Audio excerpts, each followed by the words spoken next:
Welcome, everyone, to Stepping Into Your Leadership. I'm your host, Christine Courtney. Our goal here is to give you some actionable takeaways that will help you lead your teams. Thanks for joining us on this leadership journey. Let's get started.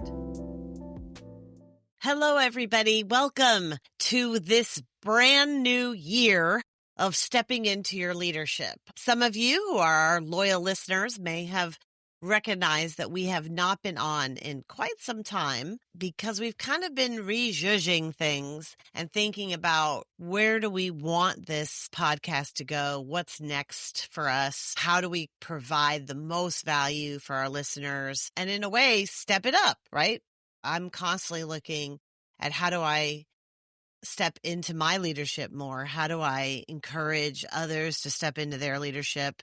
Because I do believe that at the soul of who I am, that is my mission. So forgive me for being gone for a few months now, but I think you're going to be excited as to where we're going. I know I am. So what you have to look forward to in this year, normally at this year, we talk about the word of the year, we talk about goal setting or all of those things that can be fun and important. And don't worry, I have been goal setting like crazy. I've been working on my 2026 bingo card. I had a sleepover with my friends and had everybody do it because, you know, I'm leading workshops no matter where I am in my personal life, in my family life, and certainly in my work life. So that can come, and we will talk about how to set some goals. So be thinking about that because I do want this year to be transformational for all of you guys, just like it is, I think, for us here at Leadership, stepping into your leadership and leadership partners and leadership. So what I'm going to say is that I've been thinking a lot about the office and oh my God, the debates, even around holiday tables and so forth, over whether people that want to go back to the office, things that people think it's important for young people to go back to the office. You know, one of the guys that I love to listen to, Scott Galloway out of NYU, had a great thing where he was talking about that the second worst thing to happen to young people, some of you may have heard this, the second worst thing to happen to young people is the work from home culture. Because he was saying that basically 1 in 3 people in the past have met their spouses or their significant others at work. And if we're not providing a place for young people to meet people, we're actually making it very difficult for them to meet and pair up and create future people and also just have really cool experiences. And then he said the first worst thing, which, you know, very controversial in the way that Scott Galloway can, is that the drop in the amount of alcohol intake, because, you know, we all make kind of interesting choices on alcohol that pull us together sometimes in weird ways. That is controversial in Scott Galloway's opinion, not mine. So you don't have to write to me or Tatiana about that. But I will say that the work from home culture is the one that I want to focus on. And it's interesting because I hear from lots of leaders about their frustrations. And I mean, when I say lots of leaders, I mean hundreds of leaders about their frustration of people not wanting to come back into the office. And I think that we as leaders have to look at this differently. I think we need to look at what experience are we creating in the workplace that makes it a place that people want to come. And I don't mean want to come in the sense of like put in a yoga studio, a bar, a ping pong table, you know, sure, that's fine. But that's not pulling people to work. That's pulling people to come to work just so they can do their fun activities. Instead, I'm saying make work, the actual place of work, interesting. Create experiences that people will say, oh my gosh, if I am not at work, I am missing out on this. And not I'm missing out on, you know, the Lego championship that we're putting together. Although that is great. And you know me, I love a game and that can be helpful. But I'm saying like, what are you creating in your meetings? What's happening when people walk through that door that they're like, oh, this is an important place to be. And my sense of purpose and who I am and what I'm creating in this world is made better because I am in this place with these people. I don't care if it's an office building that you've had in your family for centuries, or if it's a co-working space that you rent out to bring your employees together. But if you bring them together and all you are doing is pretending that you are at home on your Zoom rooms and everybody disperses to a million different little meetings, that is absolutely insanity. And I find it happening more and more and more. People will be together in offices and then go sit in little separate rooms to have a million different little meetings. Sometimes even choosing instead to be together to go get on their computers, even though they're a few feet away from each other so that they could talk to each other. So we have created a monster in this way. Now, I understand there are plenty of good things about working from home. Most of those good things from working at home, besides just that it's easier and we save time on commute. I understand that the commuting can be a waste of time. However, it's not a waste of time if you're using it for either reading or listening to things that that's a perfect time to listen to podcasts. That's a perfect time to listen to books on tape. Whatever it is, it transitions you to a different world, whether it's your work world or your home world or your workout world or your social life. It's a transition time. That being said, yes, people can make an argument that commuting time is bad. It also can be made that it's much easier. It's much easier for me to stay in bed, roll out later, because let's face it, I'm rolling out of bed later and come into work on my little computer here, right? I think for those of us who are older, for Gen X or above, yeah, working from home is awesome. I think what we need to look at, though, is we are leaders and the next generation of talent needs us. They need us to mentor them.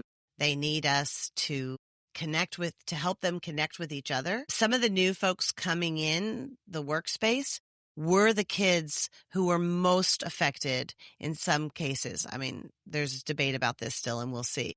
But those folks that were adolescents in COVID, where in their middle school, high school, college years, were all of a sudden taken out and put into their parents' basement or whatever on Zoom with teachers, God bless them, who had very little to no experience with how to teach online and were forced to figure out how to help these kids teach online. And these kids are so farther advanced technology-wise that they were completely distracted. They were doing video games while they were trying to be in school. And how's a new teacher supposed to figure all that out? And so now those kids are coming into the workplace with more social anxiety than we've ever seen, more mental health issues than we've ever seen, more problems with knowing how do I network. Because during that really important time of adolescence, guess what?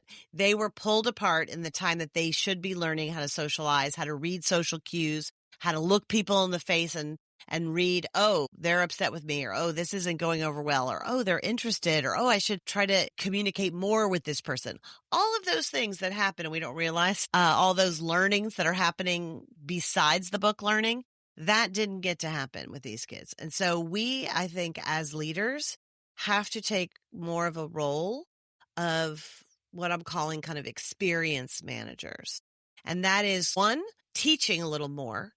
But to teach well, we need to be there in front of them, showing them how that it's safe, that things are happening, that you can learn these things, that they can learn from us by watching. And that we're then creating very intentional experiences that craft the workplace and the culture that we want to have and that we want young people to have and feel more committed and connected to our work. And by the way, it's not just good for young people. It's good for all of us. We all want to feel a deeper sense of purpose, a deeper sense of connection. We can pay our people more, which is what basically we've been doing now for the past 5 years since people started leaving for the gig economy and COVID. We started paying people more. But that's one thing. But you know what? Someone else will pay them more too. What you have that nobody else has is that very human experience that no one's talking about right now because everyone's talking about AI, right? AI this, AI that, and God knows we need to get better at AI for sure. However, there are still going to be people that need to run the AI, and there's still going to be people that need to create human experiences out of things. And I believe strongly, and this is where this podcast is going, if you're wondering why I'm rambling on about this, is that I want to look at leaders that are creating experiences, human experiences that make the workplace more exciting, more purposeful, more performance driven. Because I believe that if people are in a room together, you are going to have more exciting, more innovative, and more creative solutions to things. However, you can't just throw them in a room and expect it to happen by magic. No, like we have to intentionally create experiences for that. And I'm going to talk throughout this entire year on different experiences, very practical. Don't worry. I'm going to go back to my very actionable tips on all of these things, but we're going to really talk about how do you craft culture in this next decade ahead of us? How do we as leaders in our final stamp on our leadership as Gen Xers in these next 10 years, as baby boomers in these next 10 years, as these older millennials in these next 10 years, and if you're lucky enough to be a younger millennial in an up and coming leadership position, this is where we are going to craft something to be exciting. Just like people now want to travel more than they've ever done, they want experiences over things. I believe that if we can create experiences over things in our workplaces, we are going to unleash some pretty exciting potential in employees that we haven't seen in a while. So my quest this year and my goal, my underlining why of this entire year is going to be, how do we do that? How do we craft culture based on some pretty powerful experiences, that some that take a lot of work and some that take very little and no money at all? How do we create connection? How do we create purpose? How do we make the workplace, whatever that looks like to you? And it may be remote. I don't mind. Sometimes people are like, you know what? We're all remote. You can still create pretty exciting experiences remotely, but it does take work. It does take the guts to say, okay, we're going to redo all our meetings. You know what? Cut them all. We're over meetinged. This is not about adding meetings. This is about making the ones we have absolutely purposeful, so that every single person in that meeting knows why I'm here, what I'm supposed to contribute, and what I'm going to walk away with doing afterwards. So if you do one thing today, cut all your meetings. Just cut them all and start over. Doesn't mean don't put them back. Put back the ones that matter, but you know what? Rename them just for kicks. Rename them all. I'm doing it too. We're cutting all our regular meetings. We're cutting all of our regular meetings, and we're going to start over and go, what meetings do we absolutely need? Where do they need to happen? And what are we going to set them up for? What kind of experience do we want to have in those? Even if it's a 20-minute online check-in, maybe that's what it is. Maybe it's made more exciting by, a timer, or what people need to bring, or a fascinating opening question that gets people's brains woken up in a new way, because I do feel that we need to be woken up a little bit after this post-COVID malaise that we've been in. So you are going to hear from some new people in this year's podcast. You'll have some old lovies, as I call them, old folks, that I've worked with for years, that I love, that bring tons of enjoyment for me and also enrichment to, I think, a lot of people and what do they bring. But we're also going to have a lot of new people. Some I don't even know. People that I am going out on a limb to ask to come in to say, will you do this with me? People that maybe I was scared of before, I questioned myself, or I thought, oh, no one would want to come onto my podcast or whatever. Forget that. Those days are over. I'm on a quest to create experiences to make workplaces across this country more exciting, better, and to develop talent in the process, because your talent is your biggest possibility for return on investment. It will make your life better. It will make the company's life better. It will be more sustainable, and you'll actually sleep better at night too. So there's always a bonus with that. So anyway, join us this year for a whole new Stepping Into Your Leadership. You're still going to get the same kind of actionable content, tips, stories, good stories, also stories of struggle, but stories of success and ways that you can implement it right away. But from not only myself here, but lots of other new people coming along the way. So I look forward to it. Write to us, join us, whether it's online, or we're also starting a whole new YouTube channel. So that'll be exciting to look out for, and we'll talk about that. We're also revamping the way we do our online training. So look out for that. But it's a whole new year of how can we create the most value by the most experience. Thanks for listening. Thanks, everybody, for listening. I'd like to give a special shout out to our podcast producer, Richard Francisco. Check out our notes for any details. And if you get anything out of this, please follow us. And if you enjoy it, please take a moment to rate us or write a comment. It will mean the world to us. We'd love to hear from you. And if you just can't get enough, follow me on TikTok and check out tlpnyc.com/podcast for more information.